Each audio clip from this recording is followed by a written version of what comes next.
Politics is something where you can tell when somebody's in it for themselves or if they're in it for the community.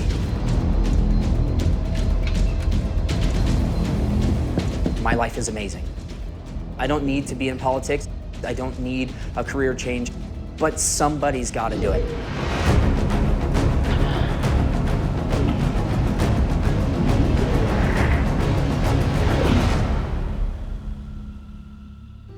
So I want to pivot to the industry that I'm in, which is housing. Yeah. And I was so dismayed by the city's housing plan that only allowed for growth of about 300 homes a year.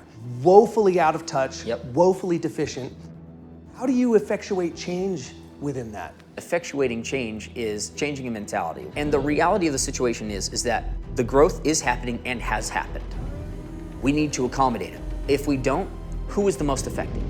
It's the poor and the less well-off people in the community are the ones who are inevitably hurt by this. The blinders you have to have on to not realize that the people who are being hurt here aren't the rich who you condemn, but it's the poor that you claim to support. And so that's sort of the understanding that we have to bring to the community is like, if we don't have the supply, the wealth gap will continue to grow, okay?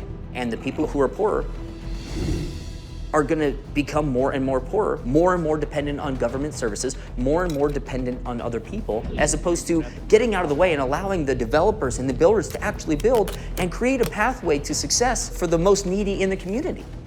You could make one change or you could positively impact one thing. Yeah. What would you like to accomplish as a city council person? One thing that I would like to do more than all the others, safety. More than anything, people want to feel safe in their community. Right now we have people on the city council, I believe, are actively working to defund Spokane's police, and I think that makes people really nervous. Spokane itself is over 100 officers short from where it should be fully staffed.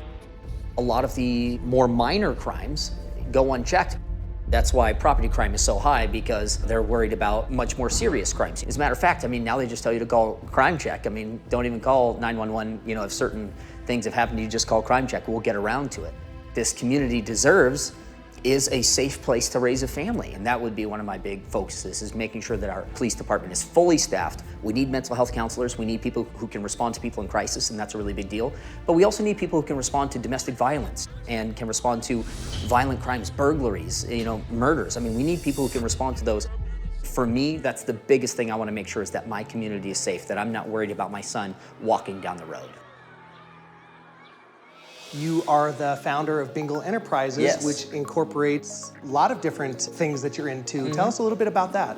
I started in business about 11 years ago when we started our trivia company. So Bingle Enterprises is our corporation. I'm born and raised in Spokane. I love this city. I always heard growing up, there's nothing to do in this town. And that really irritated me, because there is stuff to do in this town. Sure. And if there isn't, well, then I'm gonna give us an option. I wanted there to be something to do for people who love the city as much as I did. People show up, again, they've had a hard week. For an hour and a half, they're just looking for a way to release all of that anxiety. All I'm here, I just want some food, I want some drinks, I want to have fun with my friends, and we provide that opportunity. So while trivia is what we do, it's really not what we do. What we do is we do fun. That's what we do. Okay, so you said Event Enterprises is the entertainment arm, but my gosh, what happened in 2020 when everything shut down? Yeah. How did that impact your business? All of our clients are bars and restaurants. And if they're not bars and restaurants, then they're big group events.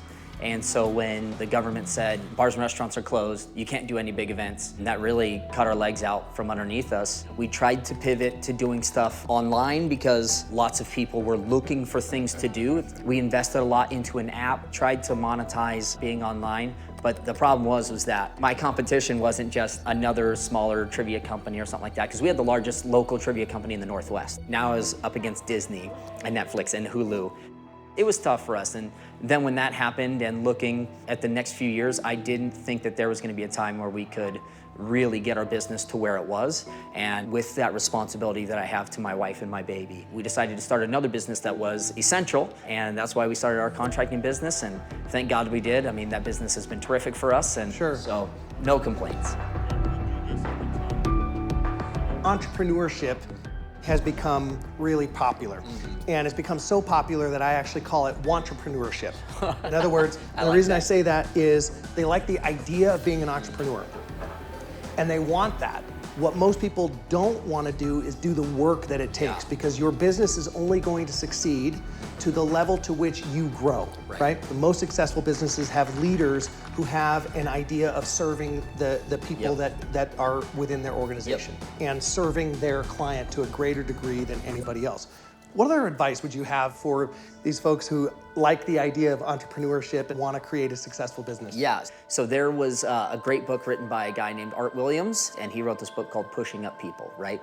And the idea is, if your employees know that you're trying to make their family life better, you're trying to make their, pocketbooks better, you want them to be successful in every aspect of their life, you're gonna have the most loyal, committed, employees that you can ever have. But if you want a healthy, vibrant work environment where people are committed and loyal and are able to grab the vision and run with it, you have to be willing to serve them, and you can't just talk about it, you gotta be about it, right? So a rising tide lifts all boats.